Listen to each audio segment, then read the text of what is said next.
Good day, I'm Ashleigh Theophanides, the Chief Sustainability Officer of Deloitte Africa. My role is to execute the firm's strategy in relation to sustainability across our different markets across Africa, where we have 12 African countries that form part of Deloitte Africa. Today, I'm proud to host the next episode of our podcast series called Green Dot Conversations, where we will explore and consider various aspects that influence the private sector in how we navigate sustainability and ensure that we consider these various conflicting business priorities as we look to embed sustainability in everything that we do. Today, I am incredibly pleased to be joined by two colleagues who are with us today. Firstly, I would like to introduce Adirupa Sengupta, CEO of Common Purpose. She has a passion for leadership development, especially within the youth, and is a firm believer that cross-boundary leadership is there for the common good. Welcome to Cape Town. I know it is a rainy day. I hope it's a bit like London.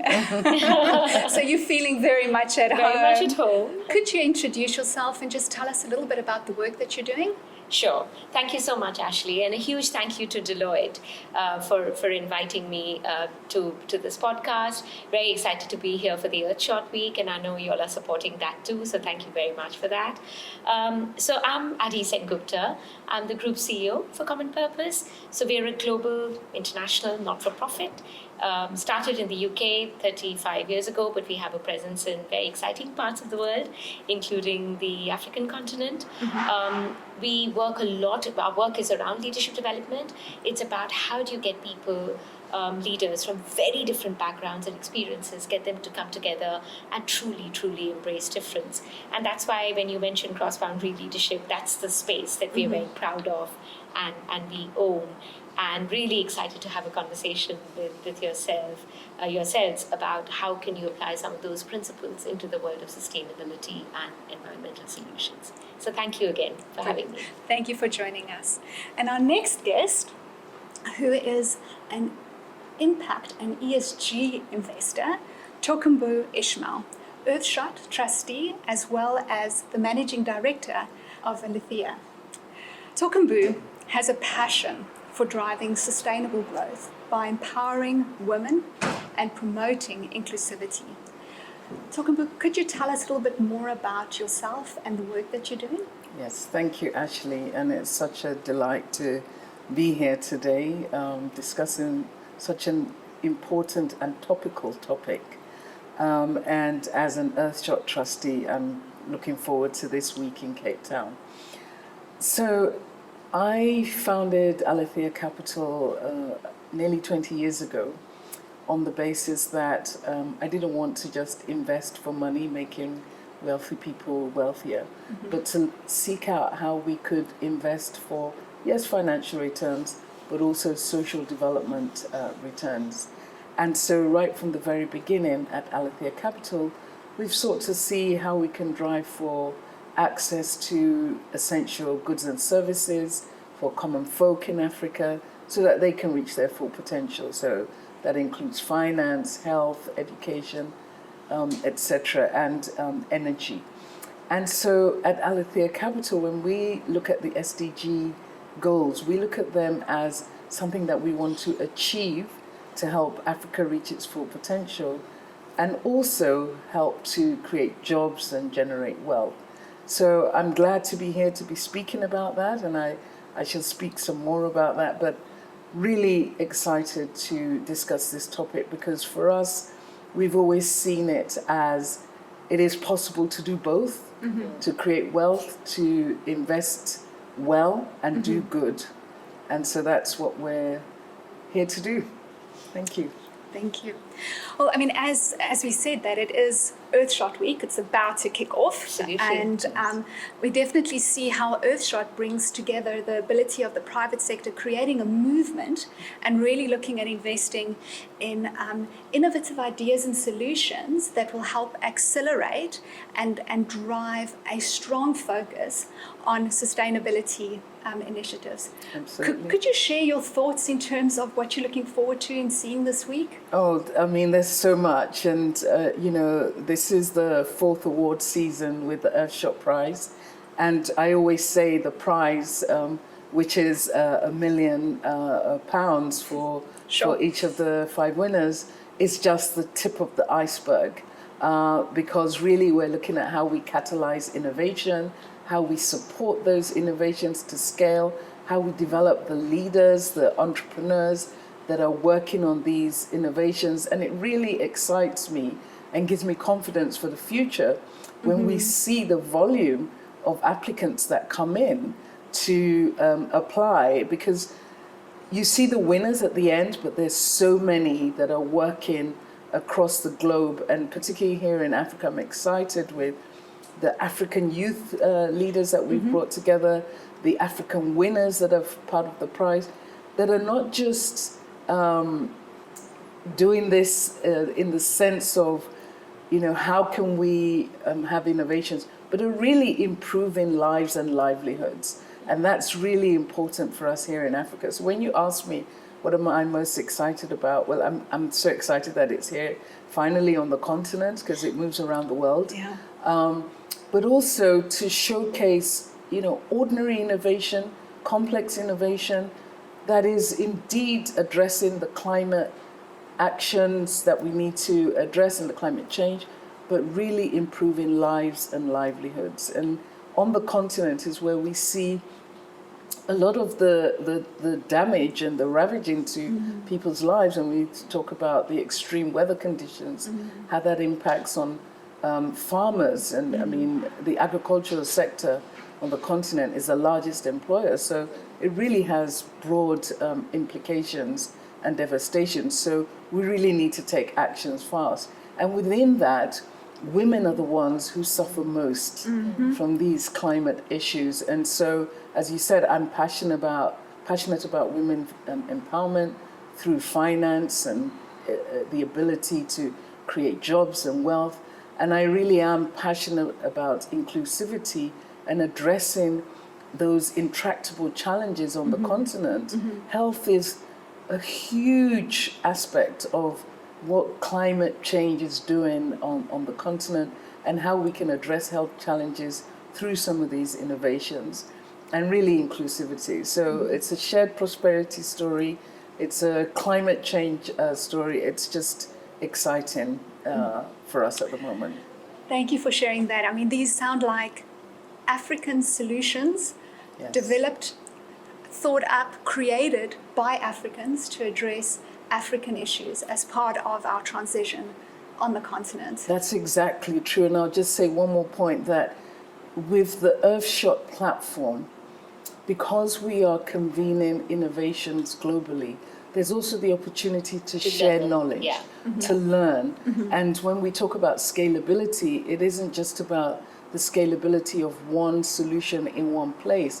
It's all about the replication of solutions and that sharing of knowledge. I mean, this week we have youth leaders from Africa interacting with youth leaders from Asia. And there's so much symbiotic relationship, partnerships, and thinking going on. I mean, it's a They hot barely pot. spend 24 hours, and they were talking about everything that Yes. you're saying you want to see happen this week. Sorry. But please, Adita, tell us more about what you're hoping to see this week. I mean, Tokunboh has captured it beautifully. I don't know what else to say, but I'll bring a slightly different dimension, which is very close to my heart and the work that we do, which is the young people. Of course. And everything that Tokunboh, you've said about, the vision of the Earthshot Prize, what it's meant to be. I'm seeing it in action, experienced it a lot last year as well in Singapore, Yes. when we had the opportunity to work with the Earthshot Prize, as well as the Temasek Foundation and Temasek Trust, who we partnered with, to run a similar program for young people across Asia. And the impact was so powerful that and the Earthshot team, given how visionary they are and how Hannah and her team think are 10 steps ahead of everyone else, wanted to do something similar in Africa. And I cannot tell you how game-changing it already feels. So we've got these amazing finalists with all the work that they've done over the years, the potential for scale and impact. But we've got these young people from the continent, 100 of them, representing 30 countries from across the continent, together with these 30 young people from Asia, talking about innovation, talking about solution, talking about how they can learn from each other and apply in their context. We had over 1,000 applications for those 100 places. Oh my goodness. Breaks my heart. Yes, that we can't of all of them. That we but- had to say no to, Yes. to some, most, a lot. But the ones who've got, they know what a privilege it is, and I know they will make the most of it. We can already see that in action. It's not even been a day of them coming together. And just one thing to mention, absolutely, it's about that innovation, it's about breakthrough thinking, it's about learning from each other, it's about scale. But what's already hit me, and I'm really excited about this week, in answer to your question, is how they are going to truly embrace difference. Yes. And how they're truly going to live inclusion Yes. in order to take that step forward. So hopefully we'll give them a chance to practice everything we want them to do. I think they will take the chance, whether you give it to them or Yeah, not. no, absolutely. They are ready, energized, and I mean it's such a privilege. And it's a privilege not just for them, but also for us, because when you see what's going on, you can become despondent. But when you see their energy, enthusiasm, intellect all coming together, it really does give me hope. Yeah. So I mean, if we take some of those ingredients Sure. that is needed in order to really drive the change that we need on the continent. So I mean, of course, the funding aspect is needed, and of course there is the £1 million prize.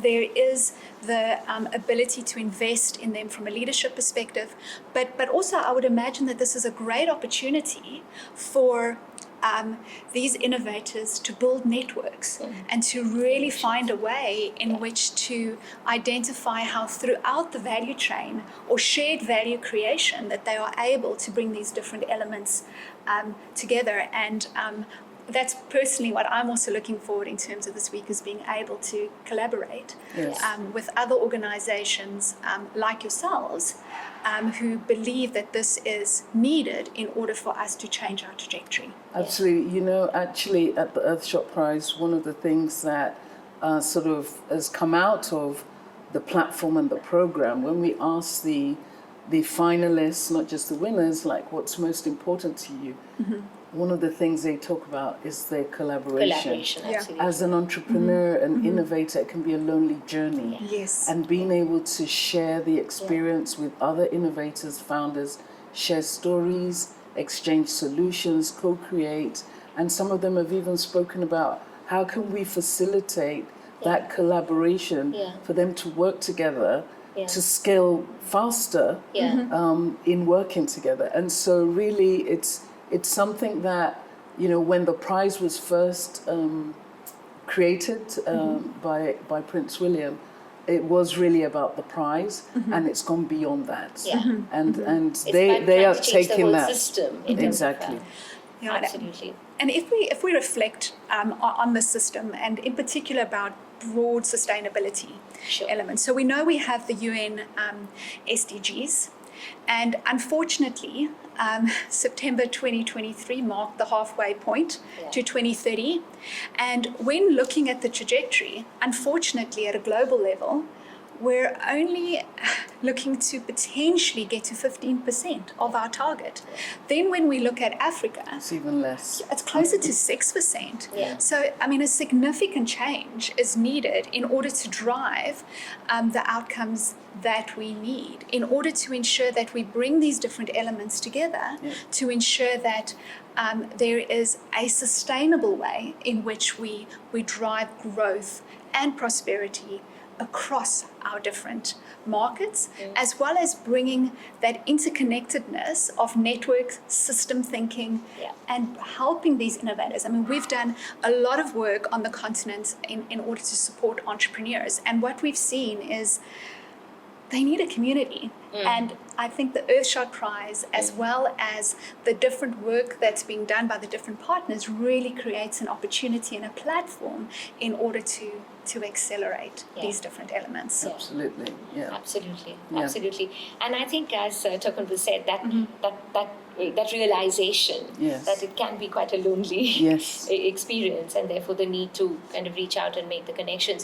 But I find this not just in the context of the Earthshot community, Tokunboh, but because we work with a lot of other sort of cohorts who are trying to make an impact or change in sustainability environment, and this thing about it being a lonely place sometimes, and that need for accelerated collaboration. Yes. I mean, we talk about how can leaders lead in their own space and also lead with others who may not be their natural collaborators, but to start to think differently. It's hard. It's easier said than done.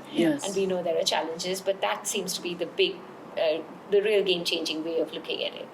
But also coming back to your point about the achievement so far, I mean, it really, when you look at it from a top-down perspective, you can be overwhelmed in thinking, how are we going to get there? But we really need to think about both the top-down and the bottom-up. And in Africa in particular, small businesses are the engine of growth. And this is where we're seeing a lot of the innovations. And it's about how can we help them scale for that engine of growth impact to be, 10x, 20x, 50x, whatever it needs to be. Because we are not going to make the achievement if it's just about top down, which is why it's so important that we are catalyzing innovations, we're supporting these innovators to scale their ideas, and we're helping them really to think bigger than they would think typically beyond the patch of grass on which they're standing, and thinking, how can my solution help to accelerate change across the continent and indeed globally? But we must help them through funding and support. The Earthshot Prize also has a fellowship, and myself as an investor, when we go into these businesses, we don't think about just the money we're bringing. We're thinking about the mentoring, the access to networks, the access to talent that will enable them to grow quickly and scale and have that impact that we're talking about. So, as world leaders, as political leaders, as business leaders, we need to think both top down and bottom up, because it's at the bottom that the majority of the populations are living and operating and being impacted by these issues. Thank you. And I mean, it just makes me want to take a step back and reflect on the initial comments are made around us being able to achieve the 2030 Sustainable Development Goals. And what I'm hearing us saying is that we need everyone to be part of this change. And by everyone, that includes the private sector. Now, if we reflect on some of the research that's out there, 90% of leaders say that sustainability is critical. 60% of them have it included in their strategies, but only 25% of business leaders have it incorporated within their business model. So, Adi, if I can start with you, have you seen a shift in business leaders' mindsets towards incorporating sustainability in a more deliberate way, and what do you want to see more of? So definitely seeing a shift. Is that enough? No.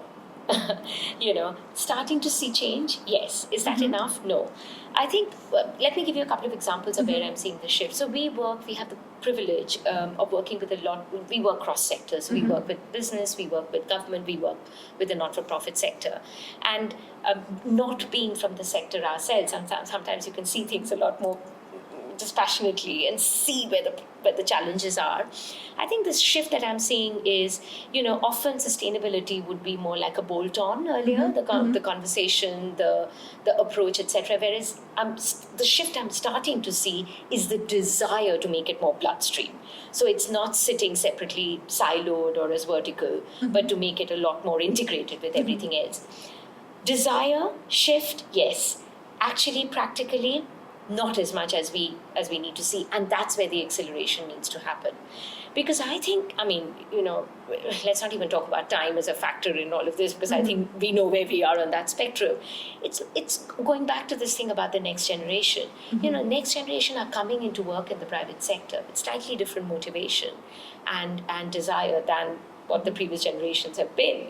Purpose is front and center for a lot of them. A lot of them are demanding that shift. It's not about whether it's nice to have that debate. I think we've moved on. It's essential and core. So I think a lot of businesses are responding to that need for purpose being heart and center. A lot of them are doing it realizing this is absolutely fundamental. It's not just about profit and survival. It's about being core to business. But again, as I said, not enough. Where I'd like to see more is where it's much more integrated. It's much more built into things like KPIs and performance. And also, in language, because I think what we are finding in the work that we're doing is the language that people are speaking, let's say in an organizational context, about why this agenda is important, what it does to businesses is very different. The starting point around the language is very different. And that's something that needs to start shifting. There needs to be a common, compelling language around the need and the importance of this. That shift hasn't happened yet. The recognition is happening, but execution, I wouldn't say. Some companies are more ahead of the others, but holistically, not. Thank you. What I'm hearing you saying is that there's definitely a mind shift, is an appreciation for the importance. I think what I'm hearing you saying, it needs to move from the mind and into the heart. Yeah, and even mindset, I wouldn't say as much as we need it to be, because often, people will say it's about skills when the mindset actually hasn't shifted. So I'd say it's got to be about skills. It's got to be about mindset as well. It's got to be culture change. And we know culture change takes time. But, it starts with the recognition, and we are definitely starting to see that. And there's some fantastic best practices, to be honest, which are there. But we need to learn fast from some of 100%. that. Yeah, I think Adi is spot on, and it really is important that it's mainstream and it's not seen as that separate CSR department and charity thing. But I have a lot of hope in that, because myself as an investor who is focused on not just financial returns, but the impact and the social development returns that come along, that is something when we go into businesses, we are going in with that mindset, and we are working with founders that may not have even been mission driven, but we are helping them to see how actually good business is good business. And building a sustainable business is good business, and your business can have impact beyond what you're thinking from a finance perspective. I'll give you a little anecdote on that. So we worked with a large corporate who is in the dirty fuels business, but was also intent on making a shift to cleaner energy. And gas in Nigeria is in abundance, and it's a transition fuel for us in Nigeria. And they had this product, this gas product, which in the form it was being sold could only be afforded by the top 1% of the population. And we came along and said, look, people are dying in low-income communities because they're using firewood, which is an even worse dirty fuel. And babies are dying from indoor air pollution from these firewoods. How about we create clean cooking stoves that can be affordable to this population, such that they can, save lives, they can have a better environment, they can save the trees, so working against the deforestation. And actually, you're going to have a broader market beyond the 1%. And, you know, sometimes people, when we're speaking to business people, we're only saying, you must do this because it's green. For them, their lives lit up because they could see they could see that actually we're going to have broader market access. And bigger impact. Well, they started with the broader market access, I have to be honest, as a business. Yeah. But you know what? By the time they could see that access and the broader impact that they could have, I mean, they became the flag bearers of this transition and sustainability. And you know, it's like you're reducing deaths from indoor air pollution. There's less deforestation. I mean, for them, it was sudden. It opened their eyes and then enabled them to think about sustainability across business, not just as a challenge, but as an opportunity. And so we need to be speaking more of that language, because you have to think about what it is that brings in and motivates certain stakeholders. And you know, the low-income households, they were ecstatic and glad to have the time back from fetching firewood, to be able to have a cleaner energy in their homes, you know, less infant mortality. And some of the women were like, and we don't have to spend so much time washing our pots because they're cleaner now. Exactly. You know, so everyone has every stakeholder has a different motivation, But I and think we need to work with that. Yeah, but you're spot on. Sometimes it's about showing people the full potential. Exactly. You know, for what's possible. I mean, in Common Purpose, we talk at an individual level. We talk about, you know, it's about sometimes reflecting about what's the full potential of the work that you can do. And what you've done there, your story, is about showing them the full potential of what they can do. It's about that. It's not reconciliation, but you've got to start with something. You know, it's that, how do you reconcile what is inherently profitable?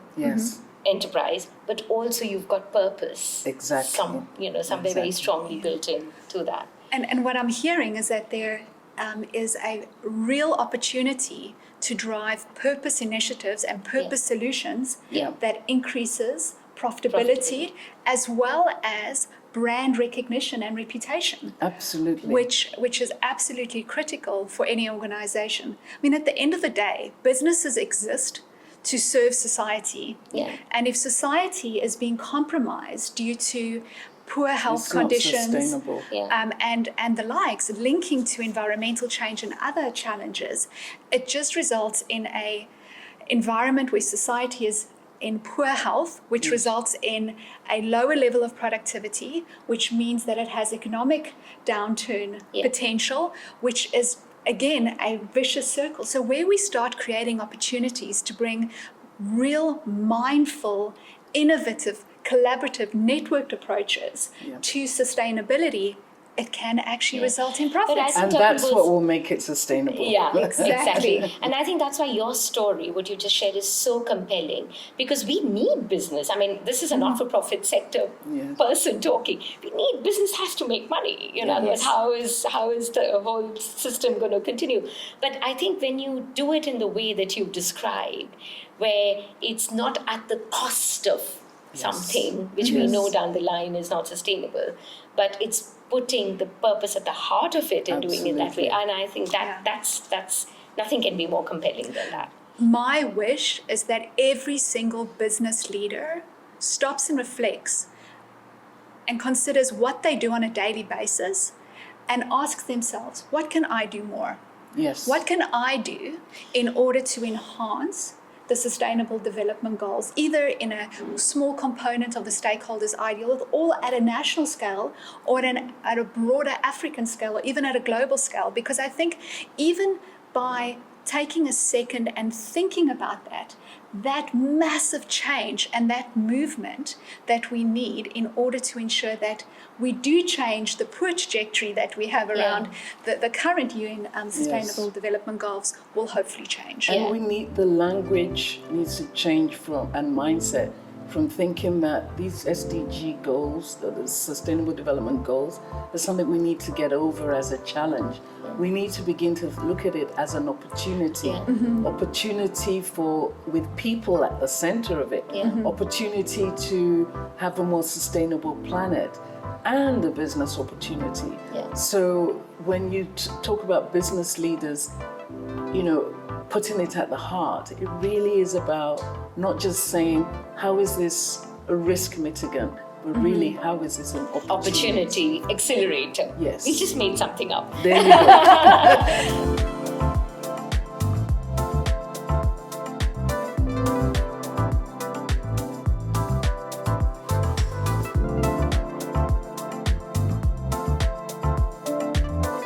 What you've said, going back to your earlier question to me, where have I seen change?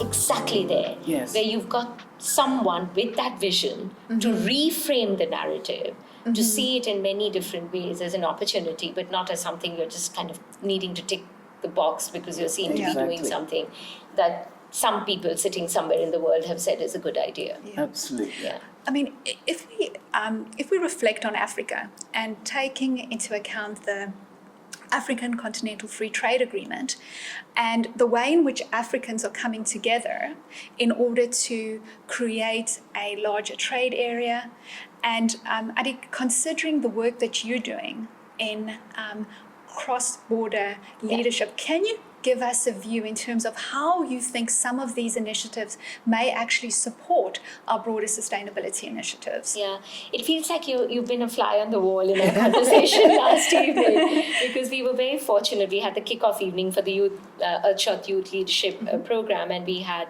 a minister, we had a couple of very senior government folks, we had people from the private sector, and there was one young participant, can't remember, may have been from Ghana or maybe from Nigeria, can't remember the country, asked this question, that in the context of some of the multilateral arrangements that exist in Africa, how are we going to see change in Africa? And is there? And it was more like, are you genuinely seeing change on the ground? And I think, again, I must caveat my response, because I feel I have the benefit of kind of not being from the continent in terms of my identity, but being very passionate about it and wanting to do everything to help everything that's happening in the continent. And what I picked up, which I think is in response to your question about cross-boundary leadership, which makes it hard. I think it's fair for us to sit here and say people need to cross boundaries, truly engage difference. That's where we'll see different. It's hard to do because often it's about giving up something that you fundamentally believe in and is the reason for your existence, and embrace something. And there has to be trust, and there has to be, it's a long game. And I think one of the things I think is a challenge there, but it's happening, is can Africa speak with one voice? And I'm sure you're hearing that and thinking, did you have to say that? Because and I think that, and there were lots of nods in the room amongst young people, because I think there's a recognition for Africa to be able to speak with one voice. It needs people to be able to cross boundaries, truly engage with difference, put inclusion at the heart of it. And sometimes that's hard because it's about giving up something in order to embrace that bigger agenda. And I'm sure some of that is happening, but it's probably not happening at the scale and at the level we need it to happen in order to see that change that you're talking in the context of the continent. But again, I'm sure everything that we're doing this week will be more than one step in that direction.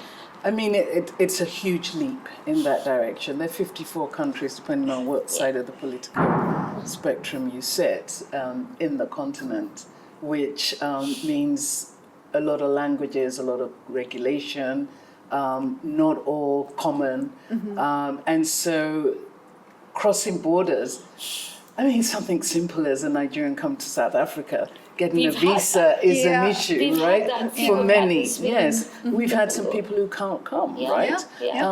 And even going between countries, sometimes it's 5 planes as opposed to the direct flight that it needs to be. And these are, seem like genuine barriers. But they seem simple, but they're huge.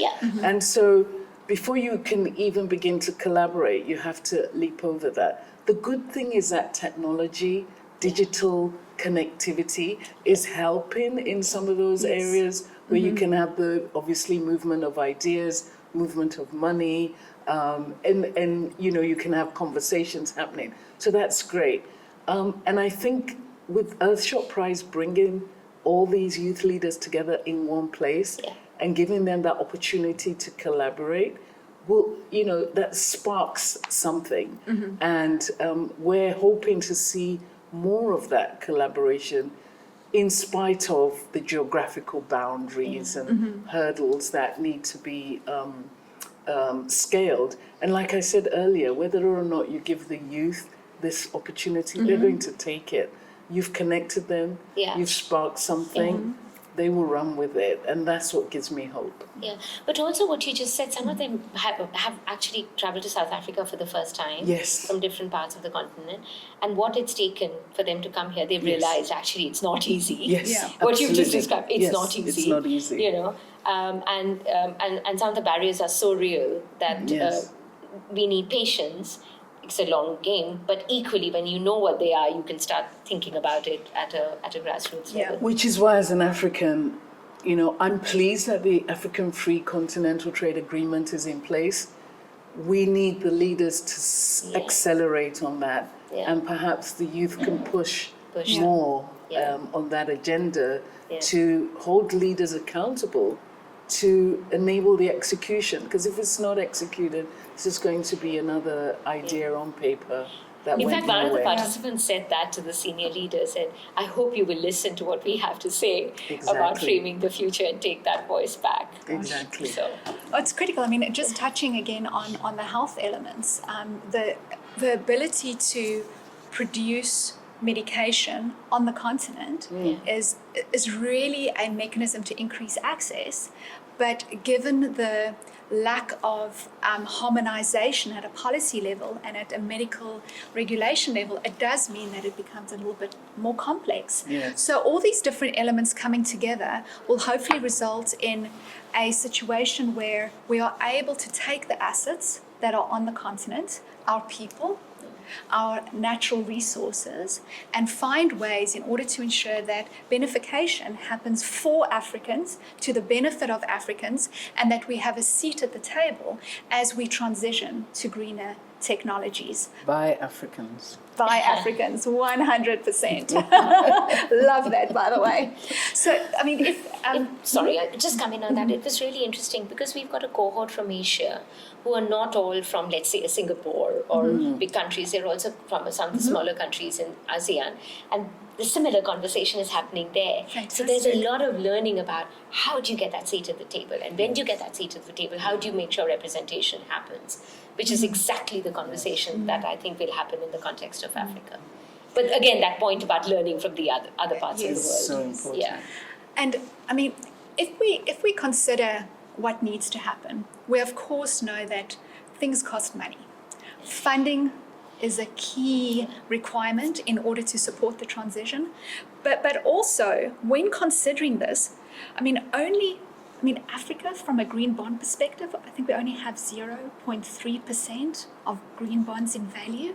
Considering all these natural resources we have, Tokunboh, can you share with us your thinking in terms of what are investors, finance houses looking forward to, and what are the themes and aspects that are important for the private sector to consider as they position themselves to get access to some of this funding and having that seat at the table? Gosh, how long have we got? Let me start with the investor side. So I have a lot of hope. There are a good number of initiatives that I'm involved in where actually you will see more green bonds come to the market, and even gender bonds on the African continent, like true gender bonds. We won't go into pink washing. I'm wearing pink. We won't go into pink washing nor green washing, but there's some initiatives I'm involved in that you will see the scale of that improve. And for me, that's critical, because being able to convene the capital markets and mainstream the financing of these challenges is crucial for the scaling up. So that's definitely happening. So I'm very excited about that. A challenge that I see, a lot of the initiation and activity starts from the West, from the global North. We need to engage more as a global South in the co-solutioning and in the financing. We need to see more of the domestic capital flowing towards these solutions. And again, I'm involved in some platforms where we're motivating for that domestic capital to come to the foreground. I'd like to appeal to our philanthropists on the continent to also show up for some of this co-solutioning. So I'm excited that there's movement. It needs to go a little bit more quicker. On the private side, in terms of businesses that are looking for this funding, there's an abundance of ideas and innovations that come through. It's about how do you think thoroughly about your business and the opportunity. And in my case, how are you thinking about your impact? And how are you presenting that and staying true to that? Because again, washing is a thing. And, you know, when people come to me for money because they know that I'm looking for that impact, I very quickly see through whether they are mission driven to create a sustainable business that is mission driven. So you really have to come with that and think about the problem that you're solving and putting the people that are impacted by that problem and how you're solving that problem and why you are best placed to solve that and what is it that you're doing that's different, your innovation, your unique point that positions you to provide the solution. And so, and that's part of what entities like the Earthshot Fellowship are doing with our finalists and preparing them and being able to present their solutions and therefore be supported on a path to scalability. So it's important that we think about how we support them on that. And it's important for founders also to understand that where they're looking for that help, they're willing and open to the support that can come along. Can I just add, I know it was a question very specifically for Tokunboh because this is your world, but I think one of the things to say is that, again, bringing a slightly different not-for-profit perspective to it, where I know capital is a constraint, you know, God, we spend our lives raising money.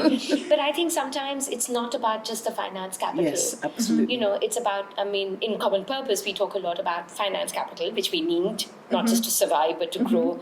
But it's also the human capital and the social capital. Absolutely. And sometimes, even when there's, Tokunboh, I don't know if you'll agree with me, even when there's some finance capital available, sometimes human capital is the challenge. Oh, yes. You know, talent, the skills, network, mobility, skills, and all of that. Yes. So I think, you know, we've got to think about people, like you said, you know, put people in the heart of some of the solutioning that we are talking about, accepting that money also needs to flow. Yes. Finance capital also needs to flow. Yes, and one thing I say is that, you know, getting money is not getting money for money's sake. Yeah. What are you spending that money on? Yeah, and have you got the right people? And you have to get, Yeah. Is it even to recruit the right people? Yeah. Is it to enable the access to the talent, to the network, to the markets that you're trying to get into? Because, you know, if you raise money, it's not, you're not just going to put it on the table and watch it. Yeah. You need to spend it, and you need to think about how you're spending it right. I mean, even in the social sector, Tokunboh, if a big funder came along this week and offered to Amen ask us, to that. Yeah, I know, absolutely, all parts of the body cross. But, you know, we have to ask ourselves, have we got the capability to deliver? Yes. You know, you can't just take it because you need it and want it. Have you got the capability? So again, going back to that mindset. Yes. Are we thinking about bringing different parts of the jigsaw together? So if we could maybe take a second and let's just call out the elephant in the room. Yeah. Now, Tokunboh, you touched on the global south versus the global north. And I know that from many of the conversations that we've had with business leaders, with government officials, there is a consideration that Africa is on a slightly different journey to the global north. In particular, if we just consider the fact that many of our citizens don't have access to electricity. How are you able to leverage off innovations like Gen AI when you don't even have access to basic electricity, which enables that transition? Many organizations are questioning, how do you prioritize the investment in societal aspects versus environmental aspects? I think everyone believes that we have to do a lot and we have to invest in environmental sustainability, but at what pace and at what trajectory relative to the global north? Yeah. Do you have any perspectives I that have you a would lot. like to share? I think Would I'd you love like to to Yes, start? I can start. And then I know Tokunboh wants to come in. I mean, for me, it's not an either or. Yeah. It's the first thing I'll say. If I look at the environmental pace that needs to happen, it can't come sooner enough. I mentioned earlier about how climate change is ravaging the livelihoods of farmers. Yes. Agricultural sector, like I said, is the largest employer. So, sine qua non. Again, where I live in Lagos, everybody has a dirty diesel generator. I'm a runner. When I run on the streets, I'm dodging the fumes from diesel generators. You think you have it hard here. I mean, when South Africans talk about load shedding, I have to roll my eyes. That's for another day. But, so for Lagos, let me just talk about Lagos, which is representative of many cities across the continent. It can't come soon enough, the shift to cleaner fuels and energy. And sometimes that's with a transition fuel, like I mentioned earlier, around gas, which is a cleaner fuel. But I mean, is there opportunities to actually have it at a lower cost point? Short answer, yes. We spend so much money on diesel fuel that actually in my house where I've installed solar and I've installed battery fuel, I have like the triple protection, it's still cheaper for me than having to spend money on diesel fuel. Sure. And the grid exists, but it's dirty grid, it's not reliable, and so it's cheaper for me. So yes, you can do it at a lower cost. If you're starting from a position like a typical Lagos resident, yes, it is at a cheaper cost. So it can't come soon enough. When you think about environmental opportunity and addressing climate action, it's not in the same mindset as in the global north, where you're talking about just reducing emissions and yada, yada, yada. It really is about improving lives and livelihoods, reducing the health impact of the fumes, providing a more stable energy access. So that needs to happen. When I then look at AI, again, the narrative is different. It's not about AI for automation to replace jobs. We have an abundance of youth. By 2050, we'll be the continent with the largest proportion of youth. So in my opinion, I'm not looking for AI to come and automate them out of the workplace. What I would like AI to do, enable Africa to leapfrog, is in the education space, so that they can be skilled. Yes. And they can have the access to education that enables them to operate like any other youth globally. So, and again, in the health space, how can AI play a role in the quick identification of health challenges and quick solutioning and quick analysis of the different types of genotypes that we have on the continent, and bringing in the African data into the AI large language models, that should not be sacrificed. So for me, it's not an either or, but it's a different kind of journey, like you mentioned, and a different kind of motivation. On the environmental side, it's about improving lives and livelihoods. On the AI and new technology side, it's about accelerating for skilling up, accelerating for innovations around health and other aspects. So that's my perspective. Ashleigh, can I just come in on that? And just to add something to what Tokunboh said, I think the global north, global south elephant in the room, is I think there is again going back to people, there is a real need for a lot of people-to-people connect on some of the issues that you've outlined. I don't think a lot of people even realize some of the things, the way you've explained some of the things that need to happen, in the context of public health or technology. We run a very exciting program, Tokunboh, which is funded by the Africa Finance Corporation, bringing emerging leaders. So they're not young, but they're still young, relatively young, from global north and global south together to look at issues around climate, etc. And again, the insights and the language. Everybody thinks they're using the same language in the global north and south. It's not. It means something totally different because the context is different. So I think more of that crossing boundaries, people to people connect, having the difficult conversations, because only then you'll get to the heart of some of the issues that you've described. Absolutely. Really important. And something that sits on top of everything that we're talking about. And it sounds to me we have a real opportunity to drive prosperity, to get access. Shared prosperity, to really have an opportunity to drive health outcomes, to create health access, to create jobs, to create an opportunity for a better life for all Africans on the continent. Absolutely. Now, in order for this to happen, we do need to reflect on what change do we need and what does that change look like. Now, we all know that we need strong leadership, and we need strong leadership in terms of our next generation of leaders, and in particular the youth. So Adi, if I can start with you, could you share some reflections? Are we investing enough in the youth, and what do we need to do differently in order to equip these youth leaders that will be the future leaders of our countries? I'll steal Tokunboh's line and say, how much time have you got?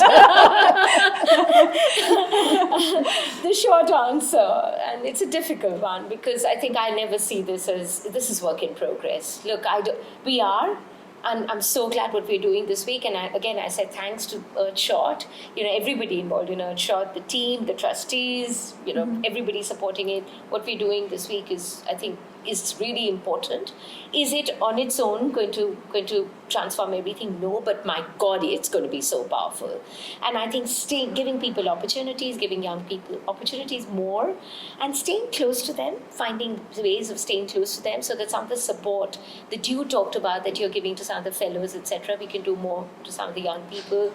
And also showing them and giving them opportunity to say how it's done in other parts of the world, so that they can bring the ideas. So more of what we're trying to do, where it is absolutely about Africa and the continent, because the context is so important, but also simultaneously giving them an opportunity to learn from other parts of the world, to see where they can make a contribution, but they can also learn and bring back more. So the answer is we are, but we need to do more of, because otherwise we won't get the scalable solutions that we talked about right at the start, which is what the world needs. Absolutely. Do you have any reflections on that? I mean, Adi is completely right. And, as an investor in the continent and in that role for my day job and in the role as a trustee of the Earthshot Prize, I couldn't be prouder of what the Earthshot Prize and the platform is doing this week in Africa. Because for me, it was important that the Earthshot platform didn't just come as a butterfly, land and leave, light up Cape Town and by extension the rest of Africa, and then flutter off somewhere else. But they also needed to be a bee that was depositing something to enable growth. And so for me, I'm so proud of the Earthshot Prize and the platform for what it's doing in terms of catalyzing innovations, connecting local and global innovations, and also leaving legacy. There are legacy initiatives that are taking off as a result of Earthshot Prize's presence in Africa this week, which enables an investor like me to then also come along and build on these legacy initiatives and find the talent and the exciting innovations that we can invest in and scale, and ultimately address the challenges of this continent and make it possible for ordinary folk in Africa, Africans and Africa, to reach its full potential. Yeah. Thank Just you. want to add one thing to what you said, because what you said is so powerful, because sometimes global feels too big, isn't it? Yes. But what you just said, I think that local to local, Yes. you know, that is so powerful, important, because yes. that's where reality, you know, it's life. Yes. You know, because it's local somewhere, it's local somewhere else, it's local to local. It may be local to local, connecting to very different parts of the world, but that's where it becomes really powerful. Yes. In terms of So this change. is really, I think, where we get to challenge every single person that is participating in Earthshot this week in some form, whether just as a participant or a panelist or a presenter or a alliance partner, whatever role you may have. We challenge you to find an opportunity to really capitalize off this week, Yeah. find ways in which to network and to really be deliberate and intentional around how we can use this week in order to sow the seeds for it to grow and create meaningful solutions that will result in prosperity, not just for Africans, but for the youth and for society as a whole. And If I could add- you go ahead. If I could add one request, because we're talking about young people so much and we're talking about the Earthshot, my request would be wherever Earthshot goes next, you know, and we'll be back, we'll be back in the continent, I know, but and if we can create an opportunity, because I'm sitting in Cape Town at the start of what I know will be a transformative week, create a similar opportunity for young people, for Africa. We take them where we go. And then when we come back here again, we find a way to keep that connected. That would be my dream. If we could make that happen, we're on a winner. It will. Sounds like a plan. And I also encourage and plead with my fellow Africans to embrace the Yeah. opportunity that Earthshot Week is providing over the next few days, the platform, the prize, and for us to really think about how we embrace the innovations that are coming in, that are being grown from within, and really look at how we solve Africa's problems for us, by us. Yeah. Fabulous. Thank you so much. I would like to thank my guests that joined me today. Thank you so much, Adi. Thank you so much, Tokunboh. It has been an absolutely fantastic discussion in seeing how we navigate the challenges of sustainability as well as other business priority on the African continent that can then create the ripple effect to drive multiplier changes in the way in which we embrace sustainability so that we can be part of the answer to take the trajectory of, unfortunately, the poor progress we're having in terms of the SDGs to actually create that catalyst to ensure that we can achieve it at a far greater pace and support the globe in a meaningful way in order to ensure prosperity for all. Shared Thank you so much. prosperity for all. Prosper. Thank you so much. And let's hope. Thank you.